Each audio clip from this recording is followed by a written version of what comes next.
Welcome to my workshop. In this video I would like to explain how you can use a homemade wooden truing stand in combination with a wooden dishing gauge, a spoke wrench, and a very simple nipple driver to true a bicycle rim. The rim that we're working on today is a 26-inch mountain bike aluminum rim off of my son's mountain bike, and if you look at the runout on the rim itself, there is about 4 millimeters of lateral runout, causing the V-brakes on his bike to rub against the rim. Plans for these tools can be found in Chapter 3 of A Professional Guide to Wheel Building by Roger Musson. This book is available for download off the internet on Roger's website, www.wheelpro.co.uk. I downloaded the book.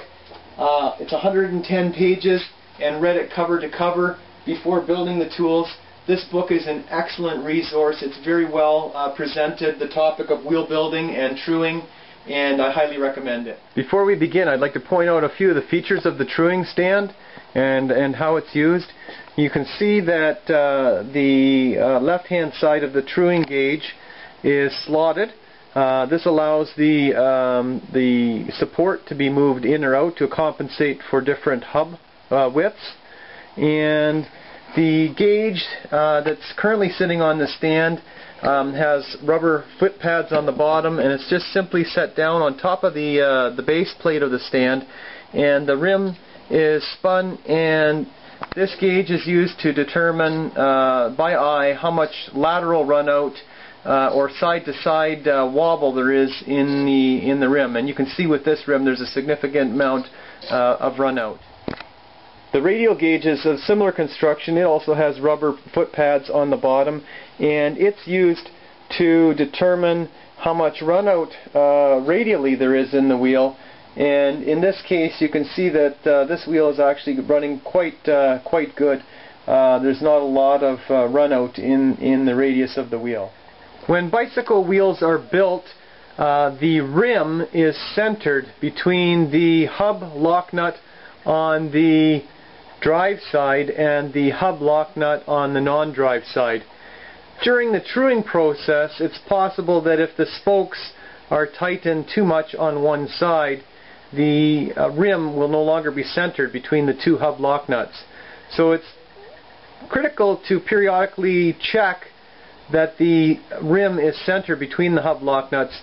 In order to do this, a dishing gauge is used.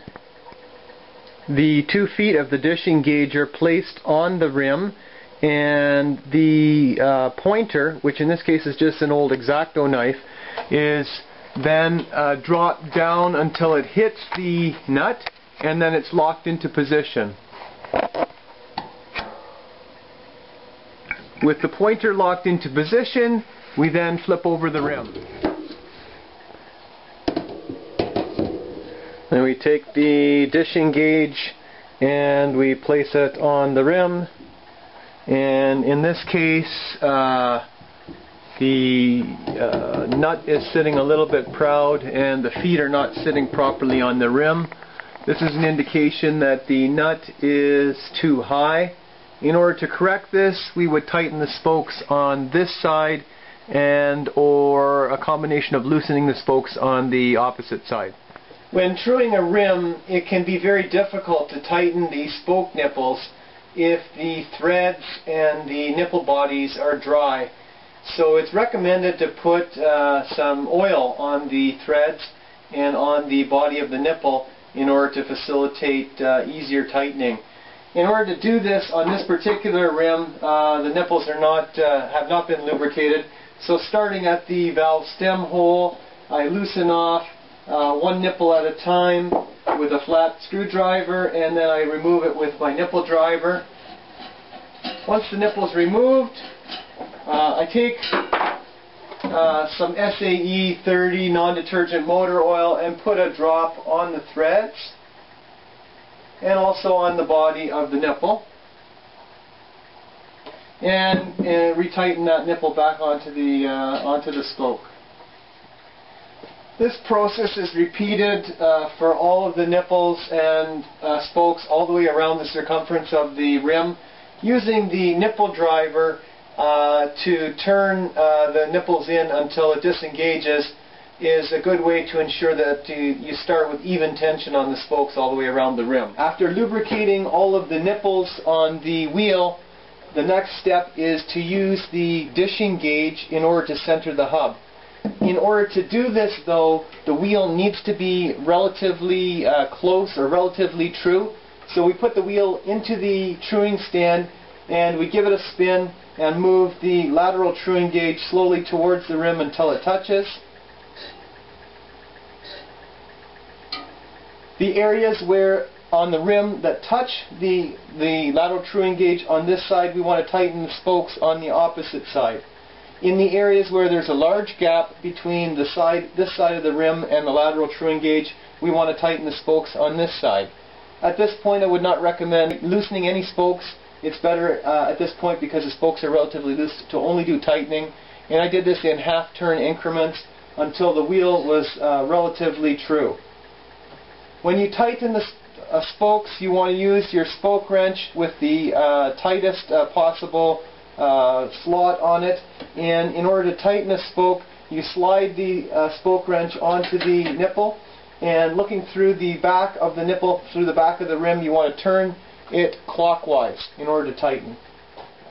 To center the hub, we put the dishing gauge on the rim and we drop the indicator down until it hits the nut. Then we take the rim and we invert it, and we check on the opposite side to see if the pointer is at the location of the nut, and I can see here that we've got about a 1 millimeter gap. What that means is that the hub is shifted 1 millimeter in this direction. In order to correct that, when we're taking the slack out of the spokes, I'm going to take and tighten the spokes on the drive side a little bit more than the spokes on the non-drive side. The next step is to take the slack out of all of the spokes. In order to do this, I start at the valve stem hole, and using my spoke wrench, I give each spoke one full turn. So it's a half turn and another turn clockwise when viewed from outside the rim. After I've done this for each spoke around the entire circumference of the wheel, I repeat the process on just the drive side with 1/4 turn in order to try and eliminate some of that 1 millimeter dish from the previous step. After taking the slack out of the spokes, one full turn on all the spokes and a 1/4 turn on the drive side, we put the dishing gauge back on the wheel and check to see if the hub is now centered.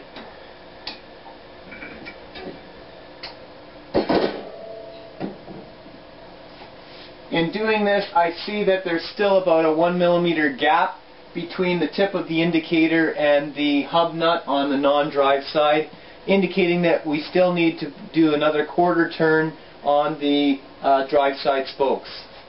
Now that we've taken the slack out of all of the spokes and we have the hub centered on the rim, we want to check the radial trueness. In order to do this, we put the wheel back in the truing stand, give it a spin, and we move the radial truing gauge closer to the rim until it touches. If the gap between the edge of the rim and the radial truing gauge is more than 2 millimeters, what you need to do is adjust the radial trueness of the rim. In order to do this, you rotate the rim and look for the high spots where the rim actually contacts the radial truing gauge, and tighten the spokes evenly on both sides in this area. Repeat this process until the rim is the gap between the rim and the radial truing gauge is less than 2 millimeters. After radially truing the rim, pluck a number of spokes on the drive side and listen to the tone.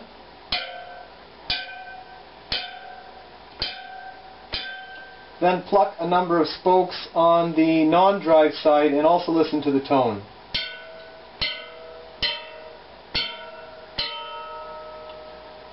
The higher the tone, the tighter the spoke, and on the drive side the spokes will be tighter than on the non-drive side.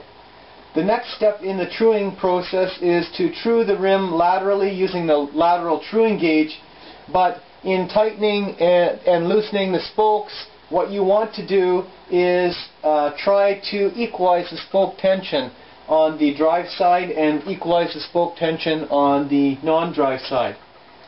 In the final stages of truing the rim, it is recommended to stress the spokes, and this will help to it'll help the nipples to sit properly in the rim.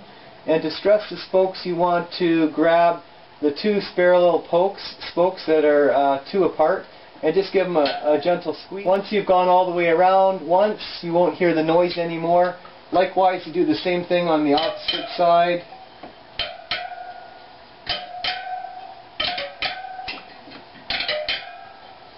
One of the tricks that I found when you're getting close to the final truing of the rim is to frequently check the dish, the amount of dish with your dishing gauge, and only tighten the spokes on the side of the rim that will bring the axle back into the central position. When you are finished truing, the rim should ride no more than about 0.2 millimeters away from the truing block. After using the lateral truing gauge to true the rim by eye, I was curious to know how much runout this would equate to. So I hooked up my dial indicator and checked the rim.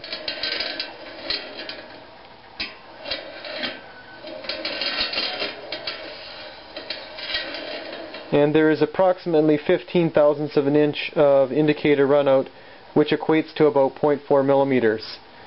My conclusion is that using the radial truing gauge by eye is very adequate for truing a rim. As a final step, I stress the spokes one more time by squeezing the parallel spokes 8 times on each side of the rim. Then I double check the lateral runout using the lateral runout gauge and the truing stand, and finally use the dishing gauge to ensure that the hub was centered on the rim. After all of these things were complete, the rim is basically ready to be used. After only a few trail rides, I was disappointed to learn that my son's mountain bike rim was beginning to lose its lateral trueness again. So I contacted Roger at Wheel Pro in the UK and asked for his advice. Roger indicated that it's fairly common for a bicycle rim to lose its lateral trueness if the spokes are not tightened evenly, and also if the spokes are not tightened tight enough. Roger also indicated that if there's any residual stress left in the spokes following the truing process, that residual stress can relieve itself during the ride and cause the rim to go out of trueness again. And as a final recommendation, he suggested that I take a pair of leather gloves when doing the stress relieving on the spokes and grasp the parallel spokes on either side of the rim and squeeze them simultaneously with quite a bit more force than what I demonstrated earlier in this video. While retruing the rim, I found it very difficult to get the nipples any tighter. My spoke wrench was actually rounding off the flats on the nipples, making it difficult, if not impossible, to make them any tighter. In order to solve that problem, I went to my local bike shop and I bought a set of high quality nipples and reinstalled the nipples around the entire rim. In addition to that, I ditched my old spoke wrench and I got a Red Spokey Pro spoke wrench. The Spokey Pro has unique geometry which catches the nipple on all 4 sides and the 3 corners of the nipple, making it virtually impossible to strip or flatten out or round out the nipples. This spoke wrench, in combination with the new nipples, made it super easy to get very tight spokes without any damage to the nipples. In order to eliminate any residual twist in the spokes, when I replaced all of the nipples around the rim, and while the nipples were still in the loose position, I applied masking tape flags to each one of the spokes. Then, during the truing process, when either tightening or loosening the spoke, I would return the spoke to the neutral position so that the flag was back in alignment.